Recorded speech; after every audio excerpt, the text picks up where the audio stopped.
Assalamualaikum warahmatullahi wabarakatuh. Saya Hodijah Makarim. Teman-teman sekalian, edisi kali ini saya ingin membantu teman-teman yang kuliah di PGSD dan atau PGMI ya, PGSD atau PGMI, atau teman-teman yang kuliah di ilmu pendidikan. Nah, beberapa permintaan, Bu, tolong dong katanya buatkan kisi-kisi untuk ujian komprehensif. Nah, hari ini insya Allah saya akan sampaikan kisi-kisi. Jadi judulnya akan saya kasih title adalah kisi-kisi ujian komprehensif PGSD dan PGMI serta strategi menjawabnya atau cara menjawabnya. Jadi bukan jawabannya tapi bagaimana cara menjawabnya aja ya.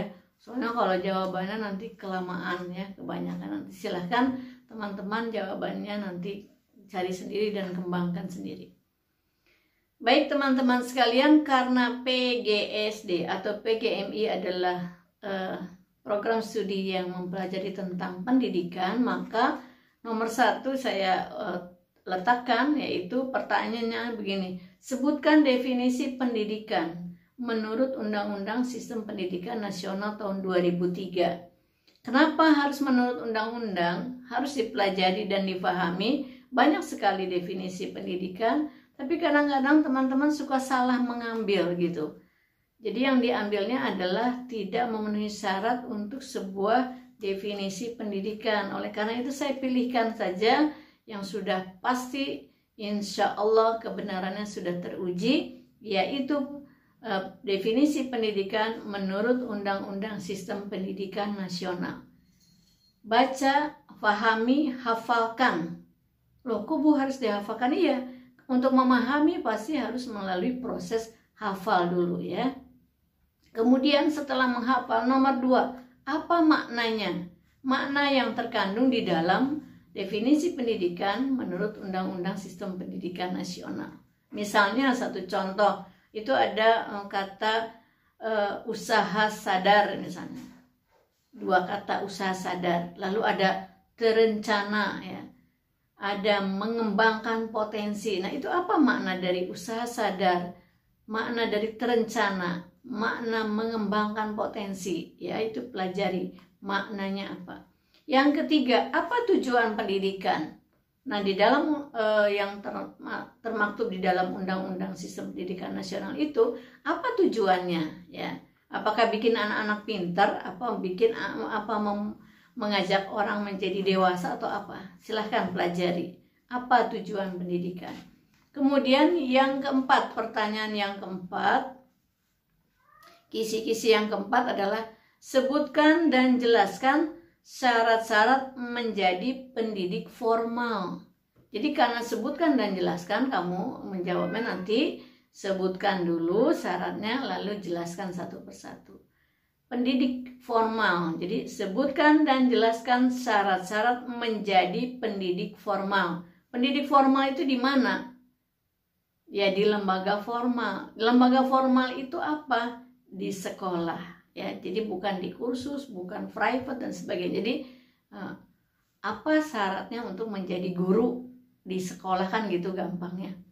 Kemudian yang kelima, kisi-kisi yang kelima adalah sebutkan dan jelaskan syarat menjadi seorang pendidik secara umum. Ya, pendidik secara umum artinya pendidik di lingkungan keluarga, pendidik di sekolah, pendidik di masyarakat. Ya, jadi informal, formal, dan non formal. Untuk seseorang dikatakan sebagai pendidik, itu apa syaratnya? Nah, itu ya, jawabnya seperti itu. Yang kisi-kisi nomor 6. Nah, ini penting dipahami sebagai mahasiswa yang belajar ilmu pendidikan, namanya program studi pendidikan guru, ya. Pendidikan guru sekolah dasar, pendidikan guru madrasah ibtidaiyah, dan misalnya pendidikan yang lain-lain lah, pokoknya ada pendidikannya. Jadi ada pertanyaan nih yang nomor 6, mengapa manusia itu perlu dididik? Apakah kalau tidak melalui proses pendidikan, seseorang itu bisa tetap menjadi manusia? Atau seperti apa? Jelaskan ya. Jadi mengapa manusia itu perlu dididik? Kisi-kisi nomor 7, apakah sama antara pendidikan dengan belajar? Ya, jadi kamu bandingkan. Kalau ditanya apakah sama, berarti jawabannya yang pertama apa? Kalau menurut kamu sama, kesamaannya apa? Kalau menurut kamu beda, perbedaannya apa? Nah, kalau menjawab perbedaan, misalnya pendidikan adalah ini, tujuannya apa, belajar tujuannya apa, gitu. Jadi mulai ada aspek yang membedakannya ya. Jadi nanti di dalam menjawab pertanyaan, apakah sama antara pendidikan dengan belajar, prosesnya sama atau tidak, itu gunakanlah aspek pembedanya apa. Misalnya satu, tujuannya pendidikan ini, belajar ini, lalu lingkungannya pendidikan ini, belajar ini, lalu siapa pelakunya gitu ya, aspek pembedanya. Yang ke-8, sebutkan dan jelaskan ciri-ciri dewasa. Jadi karena sebutkan dan jelaskan berarti pertama kamu menyebutkan dulu. Setelah menyebutkan baru poin per poin dijelaskan ciri-ciri seseorang itu menjadi dewasa. Ke-9, sebutkan dan jelaskan komponen pendidikan. Nah, ini kalau diminta untuk sebutkan dan jelaskan seperti tadi saya jelaskan di nomor sebelumnya, berarti kamu menyebutkan dulu baru menjelaskan. Mulailah dari yang paling penting ya. Setiap kali kegiatan yang paling penting adalah tujuan. Jadi jangan tiba-tiba dari paling bawah gitu misalnya. Misalnya jelas komponen pendidikan 1, metode misalnya, enggak begitu. Nomor 1, tujuan, 2, 3, 4 dan seterusnya. Kemudian yang ke-10, kisi-kisi yang ke-10, banyak nih ya kisi-kisi yang saya kasih.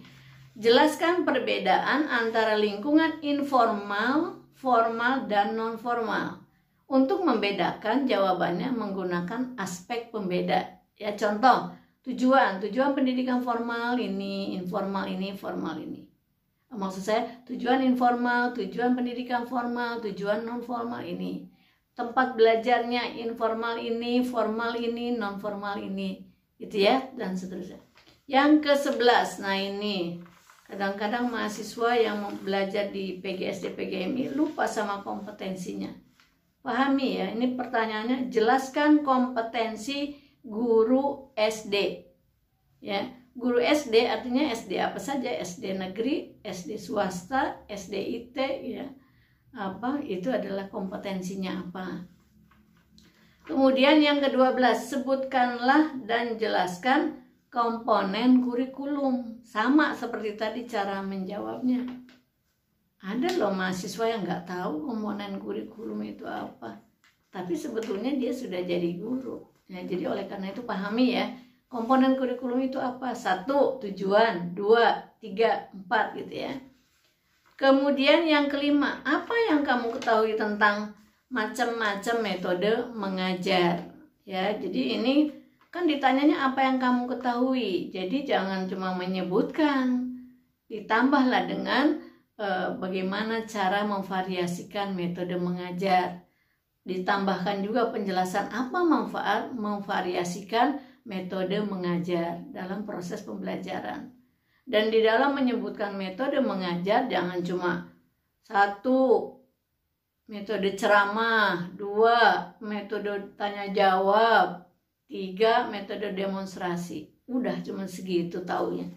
Padahal metode mengajar itu banyak. Kan bisa dicampur dengan eksperimen, karya wisata dan sebagainya. Banyak, lebih dari 10 ya. Kemudian yang ke-14, jelaskan faktor-faktor yang mempengaruhi proses dan hasil belajar. Kamu jelaskan faktor ini dari aspek internal dan eksternal ya. Kemudian yang ke-15, ini gampang-gampang susah karena mahasiswa jarang memperhatikan ini. Tapi suka ditanya ini oleh penguji komprehensif, yaitu perbedaan penyelenggaraan pembelajaran antara sekolah dasar negeri, sekolah dasar Islam terpadu SDIT atau madrasah ibtidaiyah. Jadi perbedaan antara SDN, SDIT, dan madrasah ibtidaiyah, proses pembelajarannya seperti apa, ya. Tujuannya apa, kurikulumnya bagaimana, itu harus dipahami. Kemudian yang ke-16, apa yang kamu ketahui tentang pendidikan inklusi pada sekolah dasar, pada pendidikan dasar? Kan banyak sekolah SD, MI atau SDIT, SDN, MI atau SDIT yang juga berfungsi sebagai penyelenggara pendidikan inklusi. 17. Bagaimana proses pembelajaran pada sekolah inklusi? Jadi kalau 16 kamu ditanya pengetahuannya, tetapi di kisi-kisi nomor 17 kamu ditanyakan bagaimana proses pembelajarannya. Harus paham ya, belajar. Ini adalah pengetahuan umum. Kemudian 18. Bagaimana proses pembelajaran PAI pada SD inklusi? Nah, ini sudah mulai fokus pada pembelajaran agama Islam pada sekolah-sekolah yang menyelenggarakan pendidikan inklusi. Ya, seperti apa prosesnya itu kamu pelajari. Kemudian yang ke-19, nah ini penting ya. Sebutkan dan jelaskan karakteristik anak usia sekolah dasar.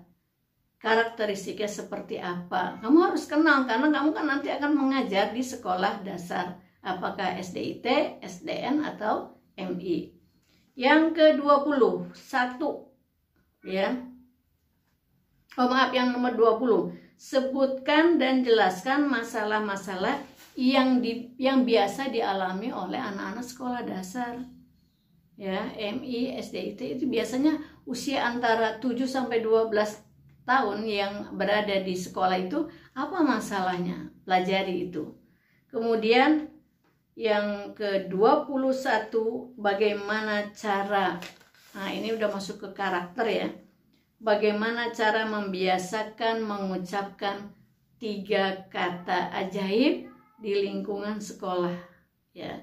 Apa itu 3 kata ajaib? Mengucapkan terima kasih, mengucapkan maaf, mengucapkan minta tolong. Budayakanlah ini, dan bagaimana cara membudayakannya ya. Karena ini harus dari kecil, kalau enggak nanti sudah dewasa. Banyak orang-orang dewasa yang sulit mengucapkan terima kasih, itu sulit gitu. Padahal mudah ya sepertinya terima kasih, tetapi karena tidak terbiasa dari kecil, maka mengucapkan 3 kata ajaib ini adalah menjadi sesuatu yang sulit. Saya ulangi, budayakanlah. Bagaimana cara membudayakannya nanti kamu jelaskan pada saat ujian kalau ini ditanya ya. Terima kasih, maaf, dan tolong.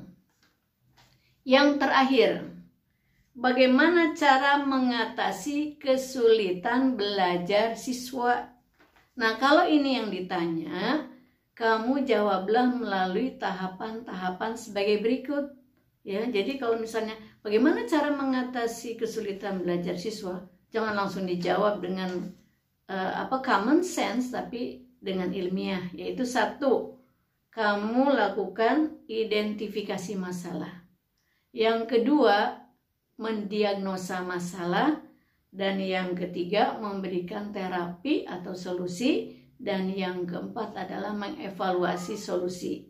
Kalau solusi yang diberikan oleh kamu cocok, bisa lanjut, berarti masalah selesai.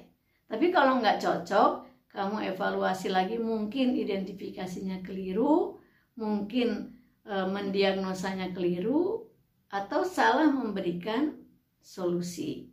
Ya, saya ulangi, kalau ditanya bagaimana cara mengatasi kesulitan belajar siswa, itu kamu harus melalui tahapan yang ilmiah. 1, identifikasi masalah. 2, diagnosa masalah.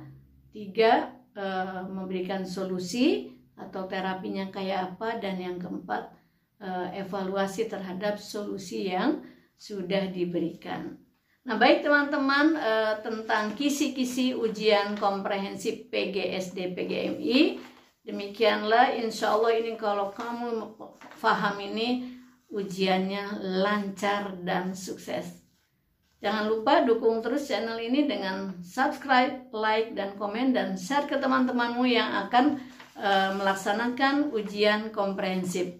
Saya doakan mudah-mudahan ujiannya lancar, sukses, mendapatkan nilai sesuai dengan harapanmu. Terima kasih. Wassalamualaikum warahmatullahi wabarakatuh.